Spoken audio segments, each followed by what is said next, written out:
Herzlich willkommen zu einer weiteren Folge Cinema News inmitten unserer ganz besonderen Special-Woche Back to the Stars. Ab heute werden wir euch jeden Tag 2 Filme zur Abstimmung freigeben, die beide jeweils das Wort Star im Titel haben. Dann werden wir uns zusammen den Film ansehen und jeden Tag eine Kritik dazu veröffentlichen. Die Abstimmung werdet ihr immer in eurem YouTube-Abo-Feed finden. Morgen beginnen wir entweder mit Star Trek First Contact oder mit Turkish Star Trek. Seid gespannt, aber jetzt gibt's News.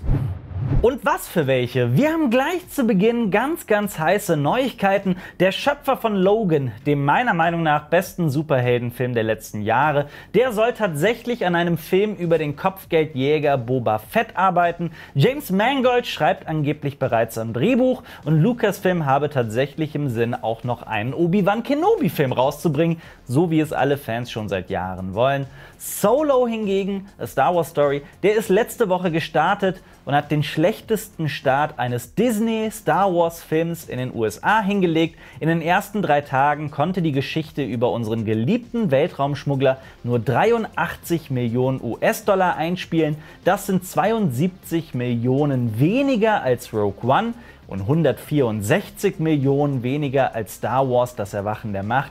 Bisher konnte der Film weltweit nur 148 Millionen US-Dollar einspielen. Bei einem Budget von 250 Millionen Dollar ist das nicht gerade viel. Wir machen gleich mit einem ganz heißen Thema weiter. Es kommt nämlich ein Animationsfilm ins Kino, der im Game of Thrones Universum spielen könnte. Denn 1980 brachte George R. R. Martin ein illustriertes Kinderbuch namens The Ice Dragon raus, auf Deutsch Das Lied des Eisdrachen. Echte Game of Thrones Fans wissen auch, dass viele behaupten, dass es im Zitternden Meer, also nördlich von Essos, noch echte Eisdrachen geben könnte. Wie gesagt, bis heute weiß man nicht, ob dieses Buch auch wirklich im Game of Thrones Universum spielt. George R. R. Martin soll den Film auf jeden Fall mitproduzieren und er wird wahrscheinlich auch das Drehbuch schreiben. Und darin soll es um ein kleines Mädchen namens Adara gehen, das die Kälte liebt und sich mit einem riesigen Eisdrachen anfreundet. Und das passt ja auch zu Game of Thrones, dass sie in einem langjährigen Winter geboren ist.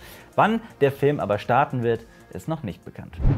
Lego Movie 2 hat einen offiziellen Starttermin. Der Nachfolger des hochgelobten Lego Movie startet bereits im Februar 2019 und wieder einmal sind Phil Lord und Chris Miller beteiligt. Dieses Mal aber nicht auf dem Regiestuhl. Die beiden Filmemacher, die ja mal Solo inszenieren sollten, haben zumindest das Drehbuch zum Film beigesteuert. Regie führt hingegen Mike Mitchell, der in der Vergangenheit jetzt nicht gerade viele Kinofilme gemacht hat und darunter zum Beispiel Trolls aus dem Jahr 2016. Wer weiß, warten wir mal ab, ob das Drehbuch von Lord und Miller nicht kurz vor dem Start mit einer Idee von Ron Howard ausgetauscht wird. Kleiner Scherz am Rande. Wer uns öfter guckt, weiß, dass wir riesige Fans des kanadischen Filmemachers Denis Villeneuve sind. Seine Filme, ob jetzt Enemy, Prisoners, Sicario, Arrival oder Blade Runner 2049, waren für uns allesamt Meisterwerke auf ihre eigene Art.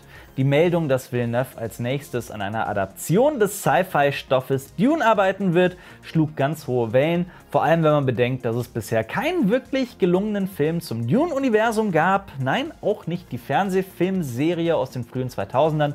Nun hat Villeneuve bekannt gegeben, dass er nicht nur an einem Dune-Film arbeitet, sondern an 2. Kaum eine Woche vergeht ohne Neuigkeiten über Netflix. Der Streamingdienst hat einen Deal mit dem ehemaligen US-Präsidenten Barack Obama und seiner Frau Michelle Obama abgeschlossen.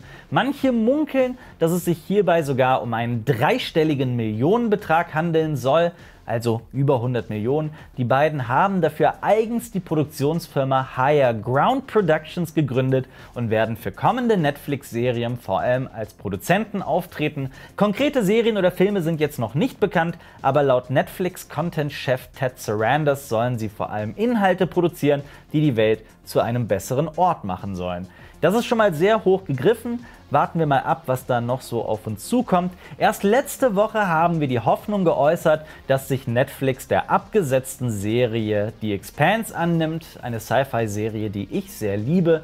Ein anderer Streamingdienst hat da jetzt aber zugeschlagen, nämlich Amazon Prime. Der Amazon-Chef Jeff Bezos gab das selbst bekannt. In Zukunft werden wir dann wohl The Expanse nur noch auf Amazon zu sehen bekommen. Und noch ein Netflix-Film steht in den Startlöchern, eine moderne Version von Der Glöckner von Notre Dame. Idris Elba wird hier nicht nur die Hauptrolle spielen, nein, er wird auch Regie führen, den Film produzieren und sogar auch für die Musik verantwortlich sein. Wer die zweite Staffel von Tote Mädchen lügen nicht bereits gesehen hat, der weiß, dass sich die Serie immer mehr der MeToo-Bewegung hingibt. Was mussten wir in den letzten Monaten oder mittlerweile fast schon Jahren alles mit ansehen? Das sexuell übergriffige Verhalten von bekannten Produzenten und von Filmstars wurde nacheinander offengelegt. Ob jetzt Bill Cosby, Harvey Weinstein oder Kevin Spacey, die Karrieren dieser einstigen Filmgrößen sind allesamt vorbei. Nun steht auch ein anderer sehr beliebter Schauspieler im Kreuzfeuer.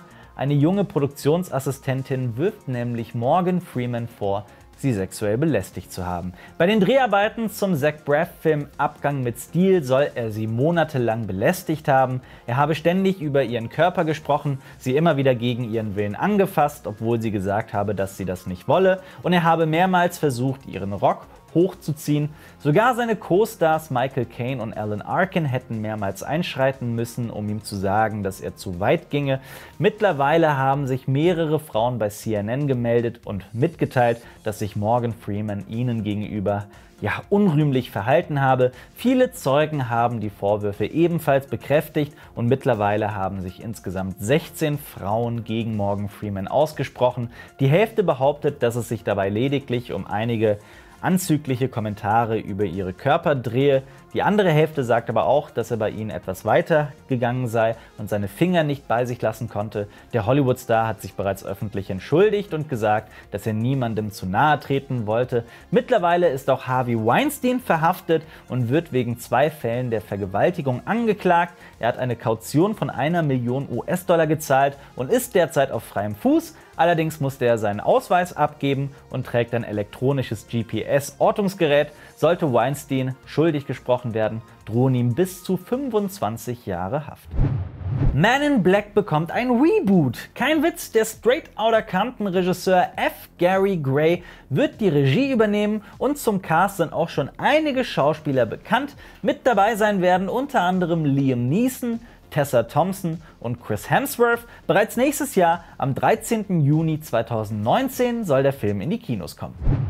Natürlich starten diese Woche auch wieder ein paar Filme in den deutschen Kinos, zum Beispiel der Western Feinde, Hostiles mit Christian Bale und Rosamund Pike. Darin soll ein amerikanischer Armeeoffizier einen Häuptling der Cheyenne in dessen Heimat Montana bringen. Hier und da wurde der Film immer wieder mit The Revenant verglichen, was den Film echt nochmal eine Ecke interessanter klingen lässt. Außerdem kommt Phantasm, das Böse, nach fast 40 Jahren wieder in die deutschen Kinos. In dem Horrorfilm geht es um den sogenannten Tall Man, der auf seinem Planeten gestorbene Menschen auf die Hälfte ihrer Größe schrumpft und sie versklavt. Das klingt doch mal abgefahren und außerdem basiert übrigens auch Captain Phasmas Name aus Star Wars auf dieser Reihe. Zu guter Letzt startet auch Tully, der neue Film von Jason Reitman. Das ist der Regisseur von Filmen wie Juno und Thank You for Smoking. In diesem Comedy-Drama geht es nicht um das Haus Tully aus Game of Thrones, sondern um die von Charlize Theron gespielte Tully und ihre Familie, die sie kaum zur Ruhe kommen lässt. Was auch immer das bedeuten mag, ich selbst konnte den Film bisher noch nicht sehen. Aber dafür gibt es auch in der Serienwelt einige Neuigkeiten. Auf Sky startet zum Beispiel die 5-teilige Miniserie Patrick Melrose mit Benedict Cumberbatch in der Hauptrolle. Darin geht es um Patrick Melrose, der nach dem Tod seines Vaters versucht, seine Alkoholsucht zu überwinden. Auf Fox kommt die Free-TV-Premiere von Big Little Lies.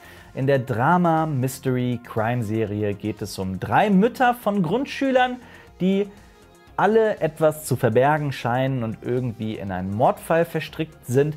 Die HBO-Serie konnte letztes Jahr auf jeden Fall 4 Golden Globes und 8 Emmys einsacken. Auf Arte startet die 2. Staffel von Die Toten von Turin. In dieser italienischen Krimiserie geht es um eine Inspektorin, deren Mutter nach langer Zeit aus dem Gefängnis kommt.